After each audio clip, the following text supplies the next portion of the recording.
So welcome. It's a bit crowded today, but it will be better.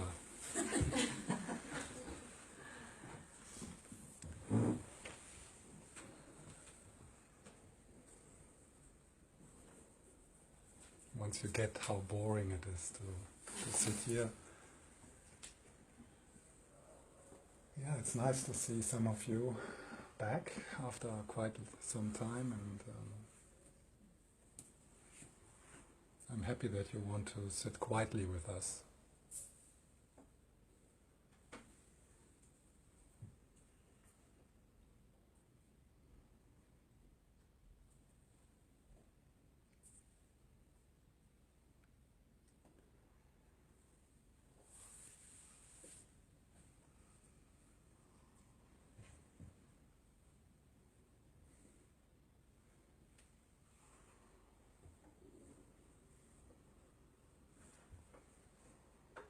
I would like to start with a quote from Jack Kornfield before we kind of meditate. This is from his latest book. I don't know if you know Jack Kornfield is one of the foremost teachers of meditation in the West. One of the founders of the Insight Meditation Center. And he just published this book. It's called No Time Like the Present. And in the first chapter he kind of summarizes his 40 years of teaching and exploring meditation. So he writes, "Dear friends, after more than 40 years teaching mindfulness and compassion to thousands on the spiritual path, the most important message I can offer is this." So now it comes.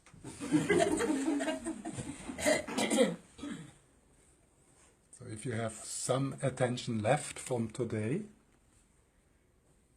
although you will be 40% of the time here, you will be distracted and think about something else.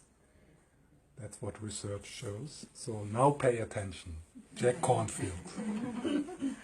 Not just me, but Jack Kornfield, after 40 years of teaching, full-time teaching, full-time meditating. So what does he has to say to us?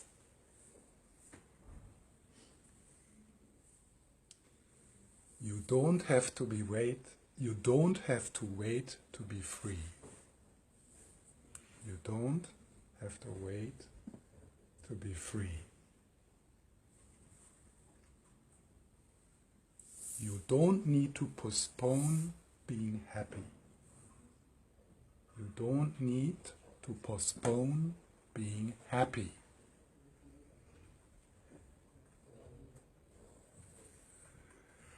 So that's what I want to explore with you, to make that shift.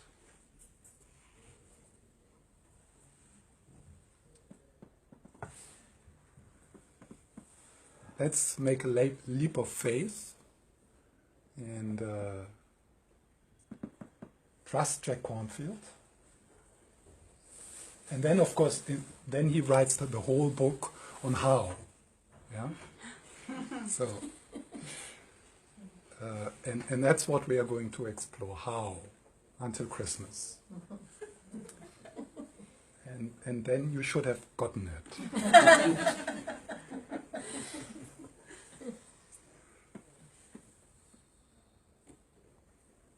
So, you can be free now, does not mean to be free of suffering, of pain, of anxiety, or depression.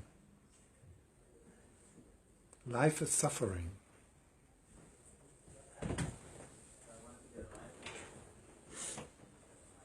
Get that down. First noble truth. First thing the Buddha taught when he started to teach. life is difficult, damn difficult. Just one fucking problem after another.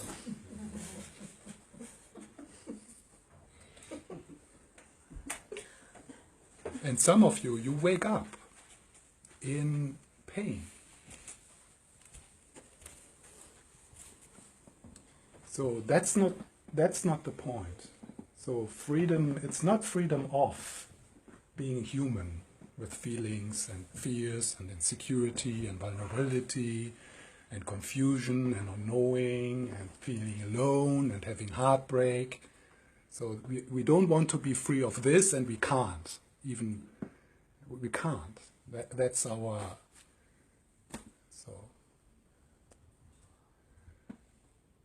So what does it mean to be free and human? To find peace in the catastrophe of your life. To find peace just exactly there where you are in your life, with all this unfinished business, with all these traumas, with all these hurts.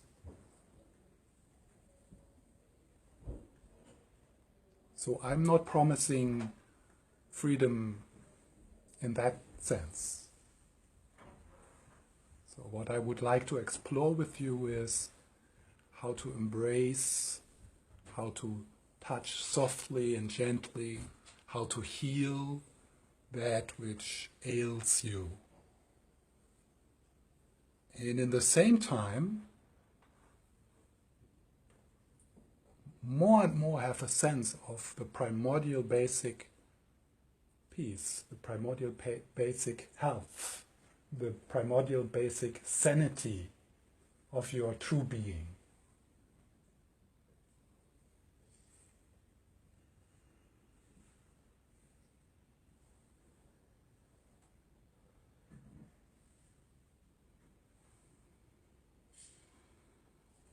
And then, with that refuge, with that home, really become a healer. First for yourself. You don't need to think about others. That comes automatically. Don't think about others.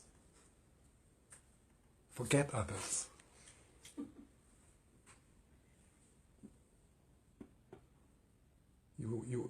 You are not going to help yourself.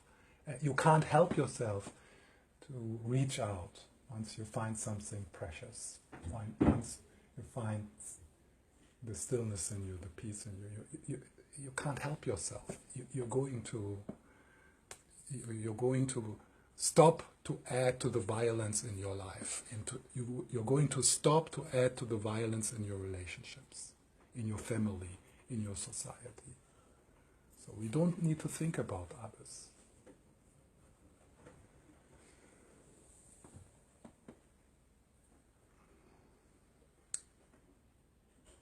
So let's take Jack Kornfield by the word. We can be free now. And I think all of you have a sense. You have a sense. You have as many. I think most of you have a sense. It's so close. It's so close. What is that imagined layer which prevents you to dissolve into the background of your open heart?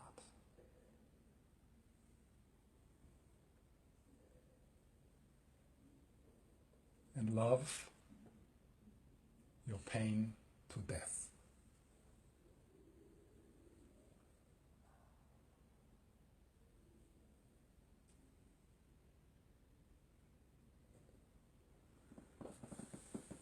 So when we sit quietly, kind of sliding into a bit more stillness, I'm going to continue to talk sometimes, say some sentences.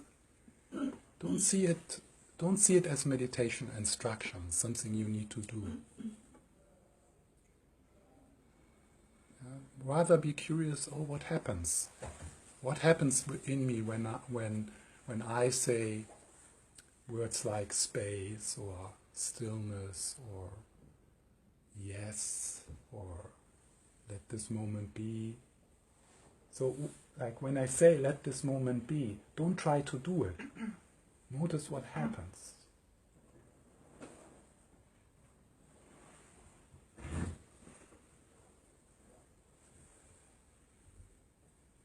Particularly if you are a control meditator. So give it a try to slide into a way of being here without control, without pressure. You can continue to do your control meditation, and they have their values. But here, let's explore when we surrender.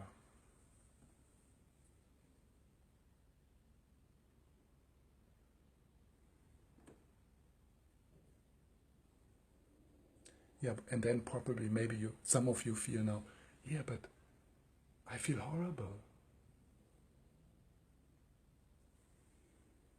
It's too crowded. I feel like, some of you probably have some claustrophic sense, it's so, and that's the point.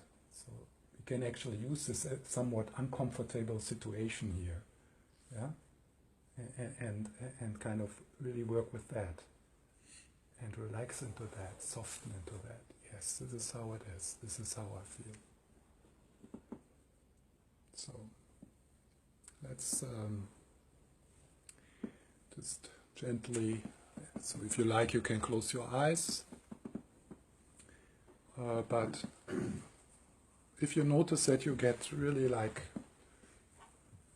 entangled with the stories and with the fantasies and worries, then maybe you want to open your eyes again for a while and look at me or at the images above me. So you connect again with, okay, this is fantasies, this is thoughts, and I'm here. I'm here. So, what happens if you start to pay a bit more attention to your inner life?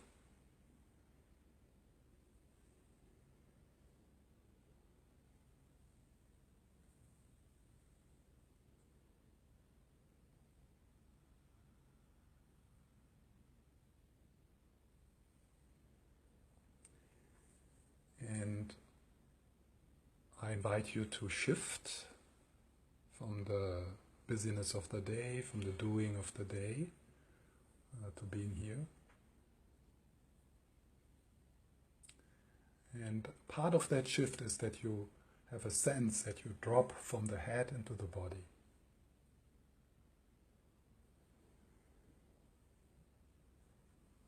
So, and you can use your breath as a support. So, possibility is that with the in-breath, you have a sense of sliding with your awareness into the body, even down into your legs, into your feet.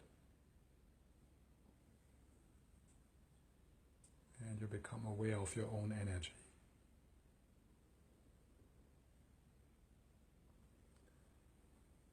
So with the in-breath sliding,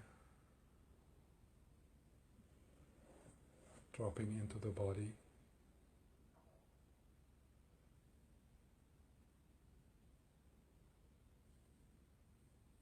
And the most important is friendliness, allowing.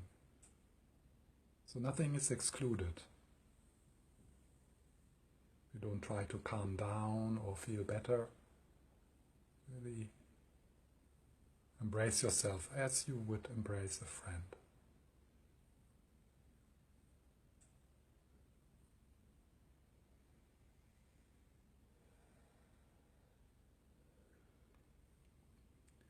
So the belly, so you slide into your belly.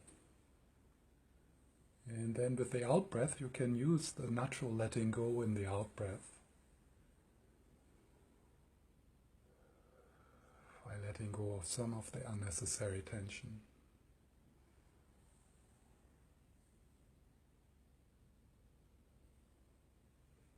So with the out-breath opening, like a flower opening in your belly,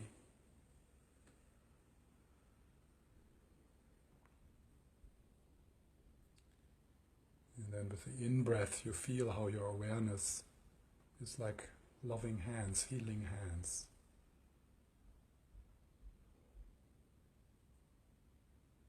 And then with the out-breath, softening and opening, letting things be as they are.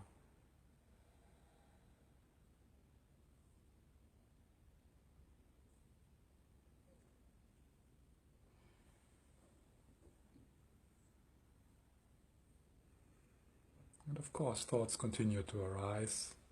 That's okay. Let them be as guests.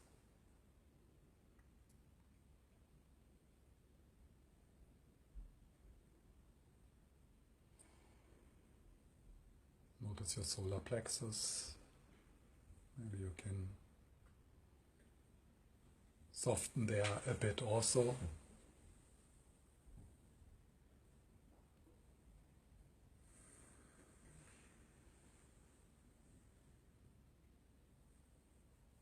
And the shoulders.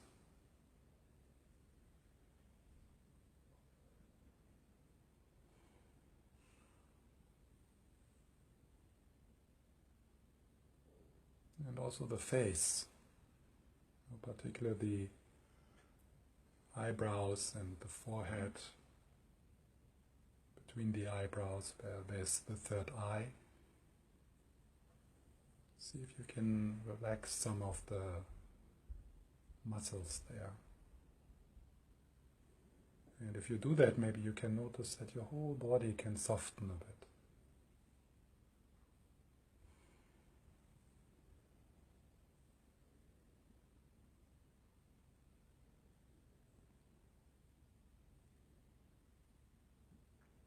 Then with the next in-breath, I invite you to slide down your arms into your hands.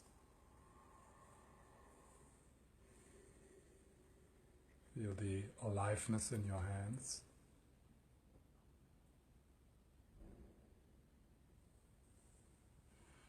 And drop really into the trunk of your body, into your hands. Maybe you can acknowledge that there is a strong sense that you somehow you sit behind your eyes in your head.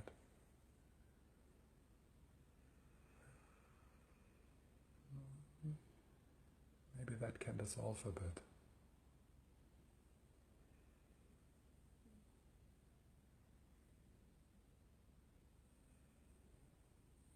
So with the in-breath sliding, attending and befriending.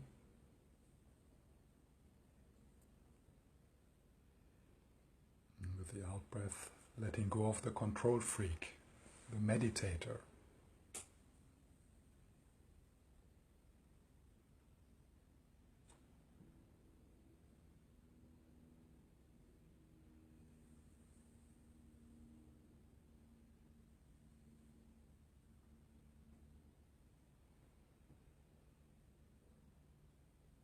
And of course, some discomfort starts to arise probably. Maybe something you brought with you, maybe something chronic. And what we explore here is when we say, yes, this is what it is just now, this is how I feel just now.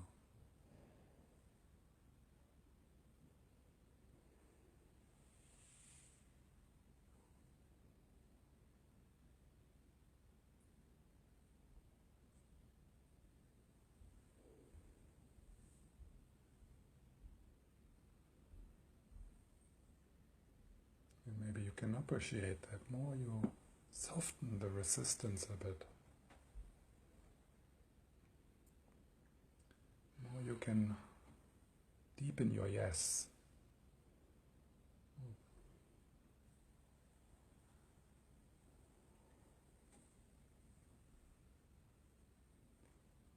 more the primordial peace can reveal itself.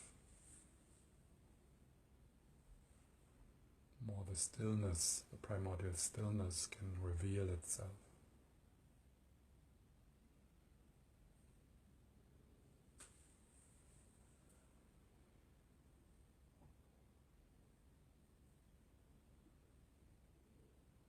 And even if you are somewhat agitated or tired, or there's some other emotional or physical discomfort, maybe you can appreciate that there's also stillness, that there's also peace.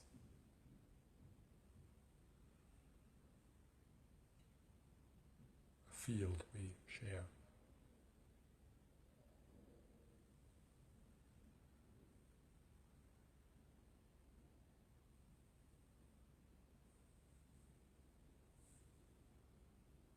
Where we can meet.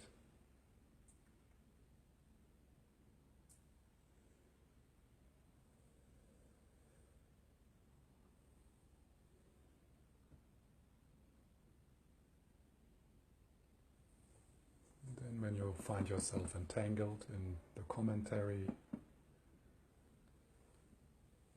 allow yourself to slide back, to drop back into your hands, into your belly, into the aliveness of the body.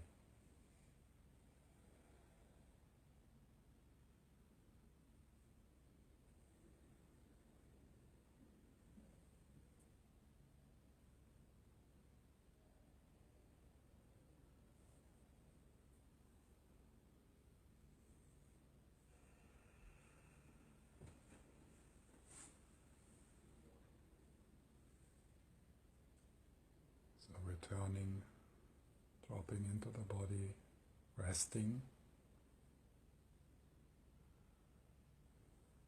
meditating like the sky.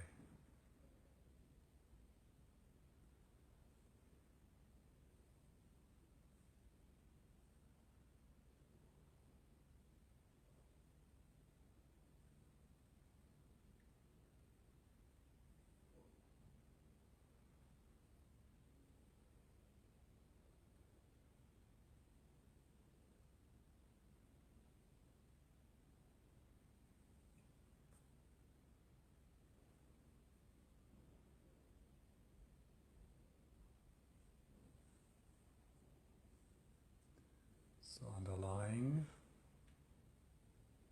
pervading, surrounding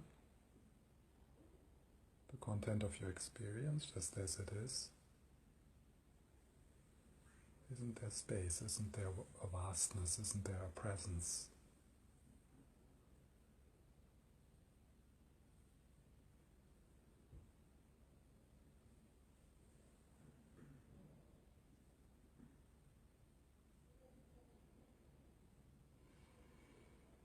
Which is bathing your whole body.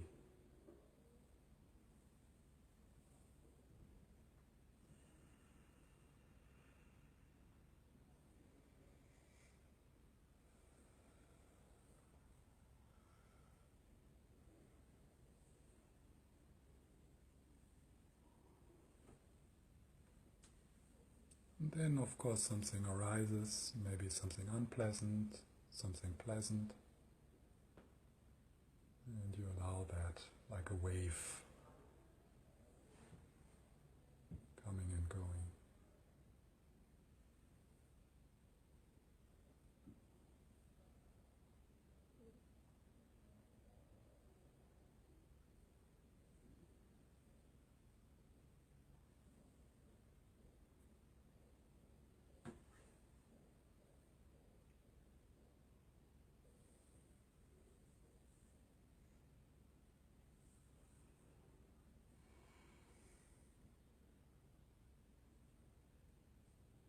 Could you allow yourself to find a place of rest in the midst of your experience? Like resting in the eye of the storm.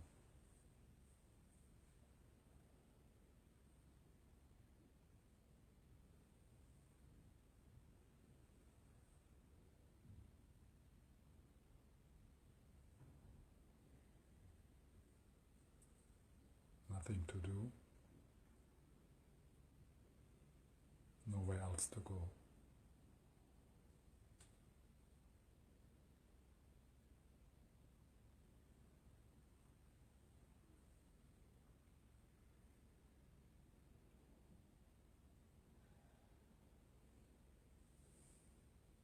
Just this. And this happens by itself.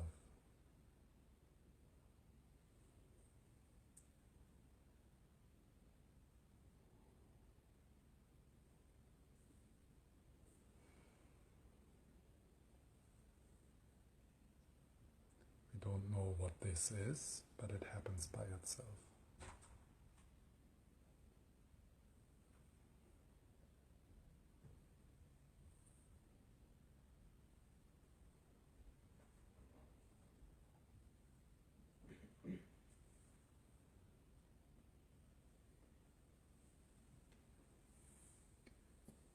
And then sliding back.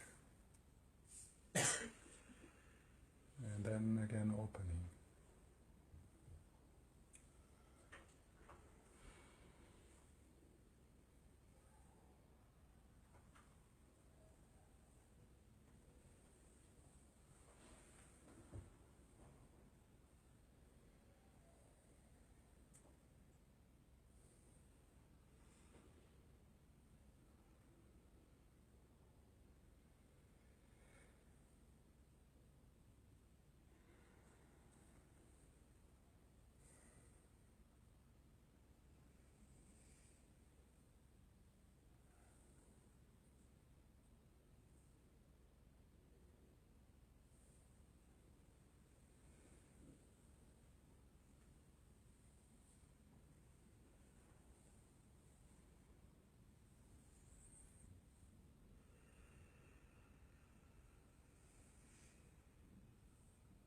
Yes, this is how it is.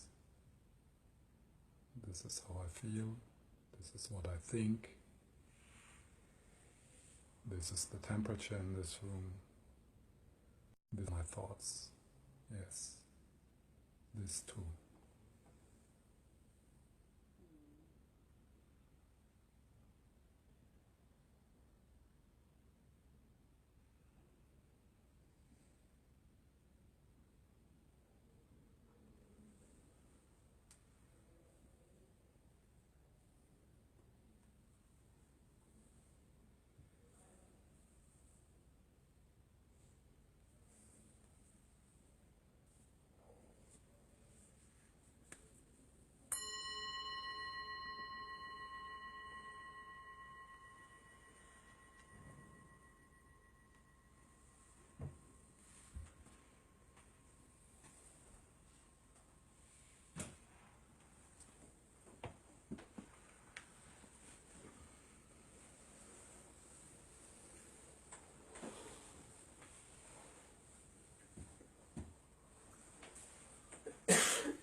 So this was not very a long sitting, kept it a bit short. The other evenings we will sit quietly a bit longer.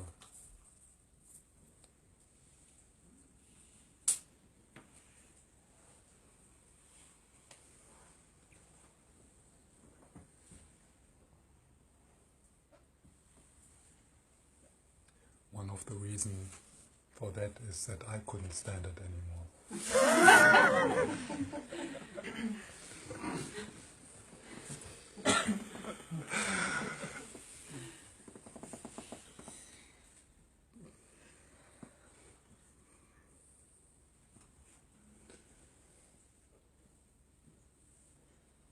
And the other is that I think it's good to take it easy,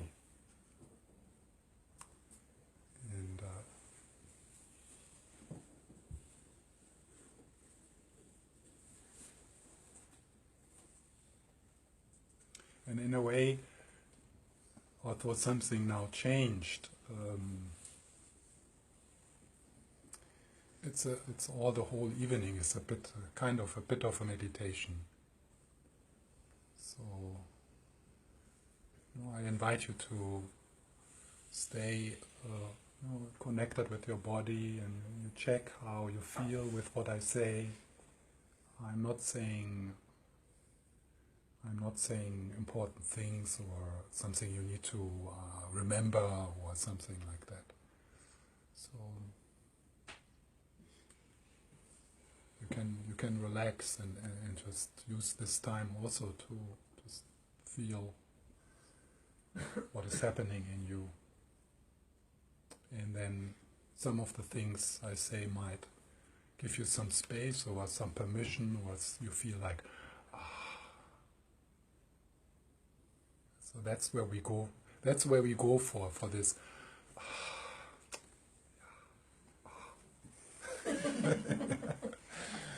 So if I say something where you react kind of, oh shit, I'm not doing it right, or I should work a bit harder, I should meditate more, then I'm so sorry. Because this is not my intention. I don't want to give you more, I want to give you less. I don't want to give you more, I want to take away.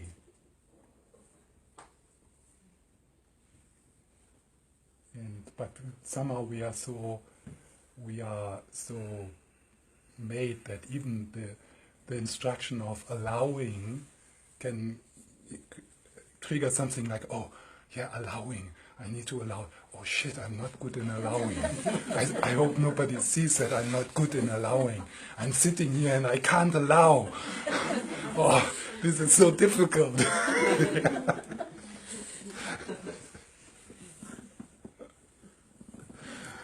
So what to say? What can I say?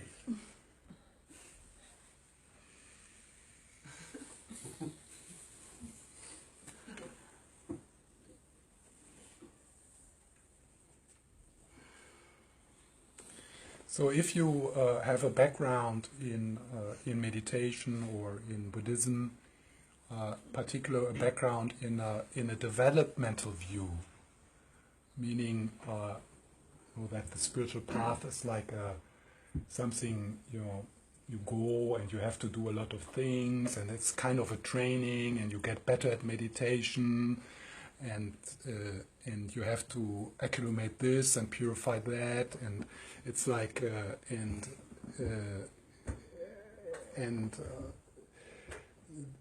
so then maybe what I say, and also how I guide meditation, will be a bit challenging for you, and you might be critical also towards Jack Kornfield saying, freedom is possible now.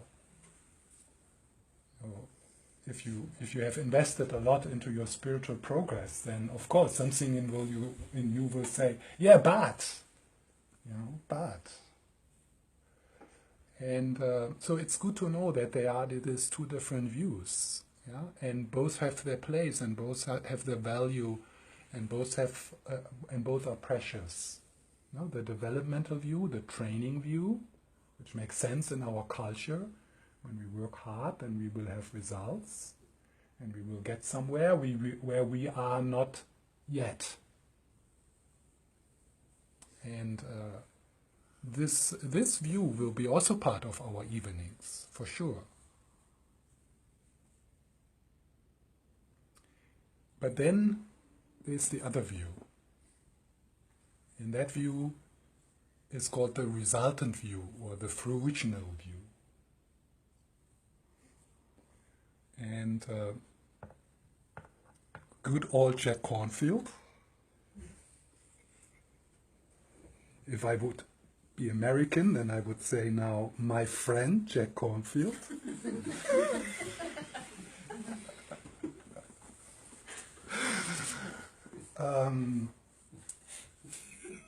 After 40 years, I think he turned 70. He about 70. He's about 70 now. He, in this book, turns to the fruitional view, to the resultant view. After really coming out of the developmental view of the Hinayana path of the Theravada tradition. Same Tara Brach, so I will use both teachers tonight, and I will, in the Facebook group connected with these evenings, I will post these quotes which I will use, so you can read them.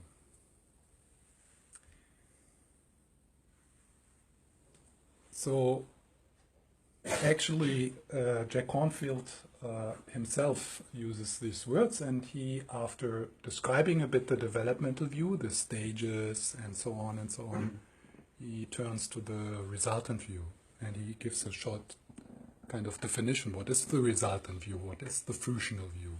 The tantric view? So, he says, wherever you are on your journey, there is another wonderful truth called living the fruit, or starting with the result. Starting with the result. Living the fruit, or starting with the result. Starting at the end. Getting there by being there. Yeah? Those of you who have some experience with the tantric practices of Tibetan Buddhism, you are familiar with that idea.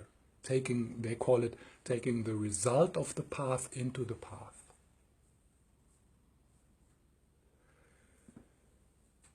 So, the fruits of well-being, the experience of joy, freedom and love, are available now, whatever your circumstances.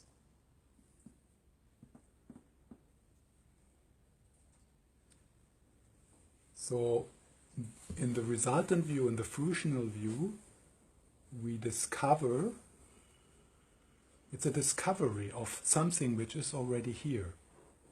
It's a pointing out. It's also called, in the Dzogchen tradition, it's called the pointing out instructions.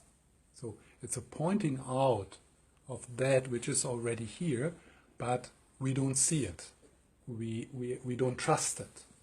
We don't believe it. We don't focus on it. Our focus goes there where it sucks. Where we can be critical and judgmental. That's where our focus goes. Yeah, so in the resultant view, we shift that curiosity, but not by neglecting the other stuff or pretending it's not there.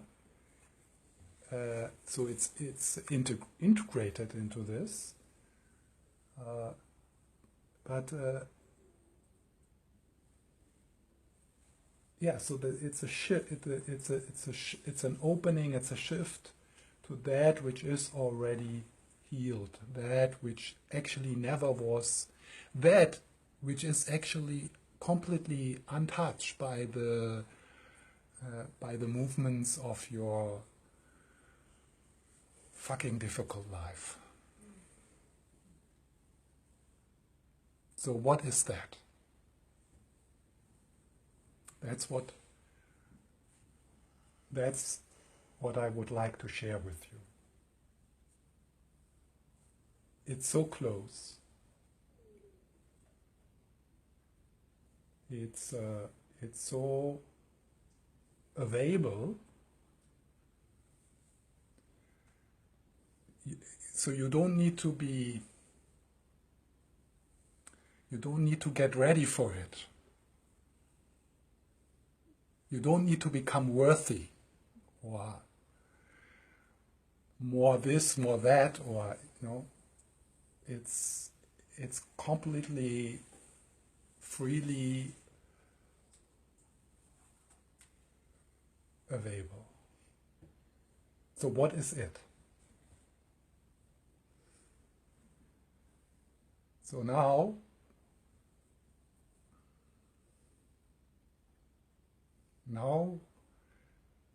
it's a bit difficult.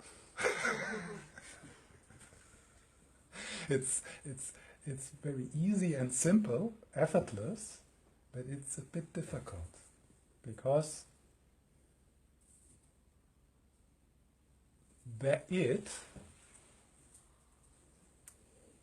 if you want to talk about it, if you want to communicate it makes you speechless. It humbles you completely.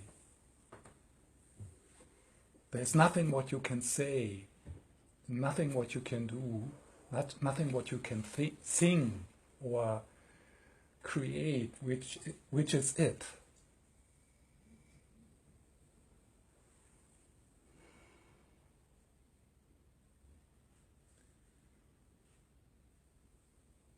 This is humbling and also frustrating because our conceptual mind now is expecting, hey, now explain me what it is.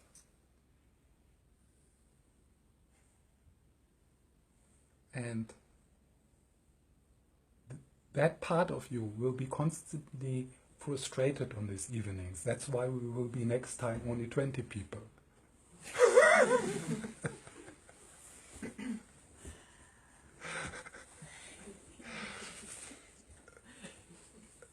It's so frustrating for the conceptual mind, for that kind of knowing which we in our culture believe is the only valid kind of knowing. That's to know things means to be able to give a coherent presentation about it. So it's a different kind of knowing. It's such a different kind of knowing. Often it's called not knowing, or the not knowing mind, or no mind. And they say then, or I would say then, there's nothing to know. The problem is that we feel that there is something to know, but there's nothing to know here. But nevertheless, we can get it. And actually, we know when we get it. And you got it already. You all had experience of being in the presence of the divine. Maybe you wouldn't use such a pompous American word, divine, but I don't know. It's maybe you have your own words, like you have a very heavy day and you very contracted into the mini-me, which lives somewhere behind the eyes, the mini-me, and everything is so serious, and then you go to the beach and something shifts, and first you feel your body, because there's wind and there's the smell, and you feel the sand, and there's more space, and then something suddenly breaks open, and you feel you feel that something in you dissolves, and then you sit by the beach until there's only the beach. And you sit by the beach until there's only the ocean. And the waves come and go, and it feels as if they come and go within you. And you feel like, wow, I'm not here anymore. So, and when the mini-me dissolves and I'm not here anymore, what is left then is everything.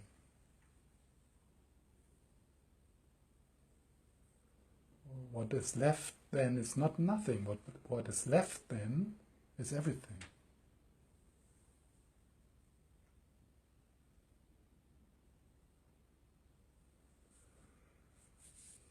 And these are the moments where your true nature, or the true way on how you are boundaryless and centerless and connected with everything, reveals itself to you. And maybe for some of you it's with music or art or some poems, or sometimes intense situation, giving birth, or someone dying.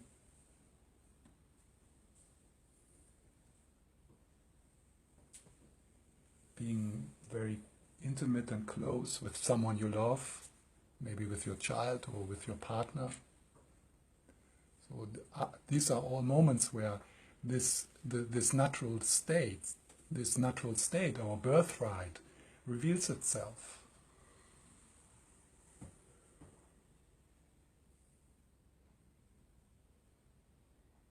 And maybe none of the words I used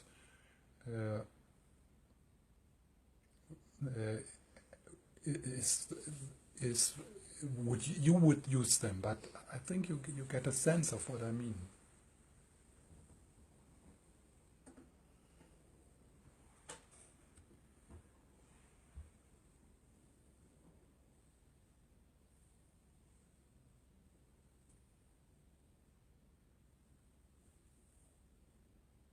So how can we create conditions? What kind of pointers in our daily life, in our practice, can make these moments? Mingyur Rinpoche, one Tibetan teacher, he calls them Buddha moments. So the practice here is to slide into Buddha moments again and again, every day.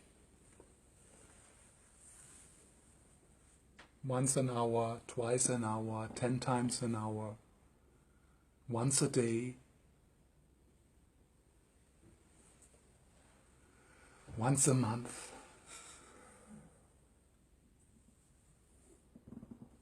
But then again and again, until something in you becomes so familiar with you, and something in you develops its homing instinct. And you're not going to understand it how, but somehow something in you knows how to make that gesture, how to make that movement, that shift of identity from the mini-me to who you really are, from the mini-me to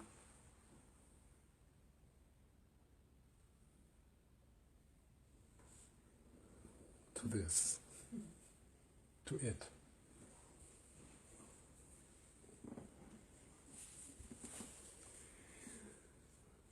Okay, so I think let's have a break to get some fresh air, and then we will again sit quietly, and then there will be some time for questions also.